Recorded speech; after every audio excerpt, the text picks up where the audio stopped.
Mitali, your assessment of this important trade deal between both the nations.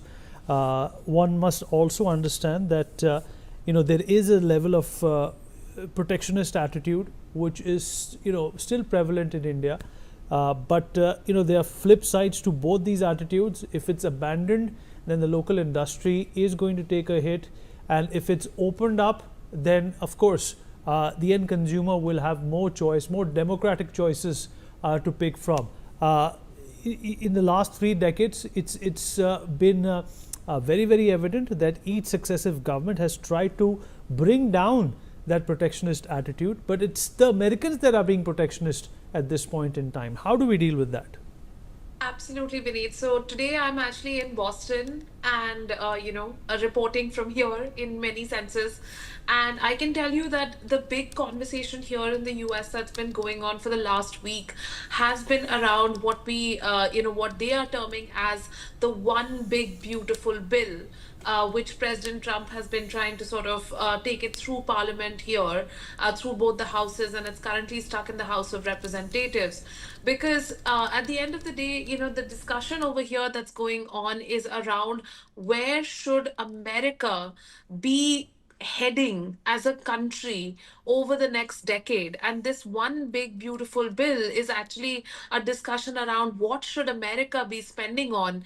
And there's a lot of proposals that are going around the fact that military spending needs to increase, healthcare spending needs to increase, but at the same time a lot of spending on food stamps needs to be reduced, on Obamacare needs to be reduced, on Medicaid needs to be reduced. So I think the country, as I'm traveling through the US right now, I can say is dealing with a lot of these decisions, dealing with a lot of questions about its very future.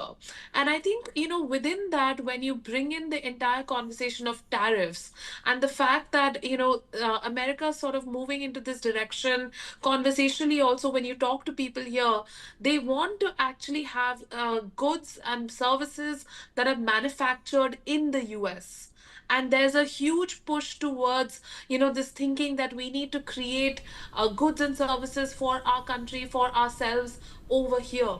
So I think, but when you tell them the reality that you need to actually manufacture not just in America because it's too expensive to manufacture in America, you have to manufacture with partner countries, and you have to trust the global trade system in that sense, which has delivered the kind of prosperity that Americans continue to enjoy today.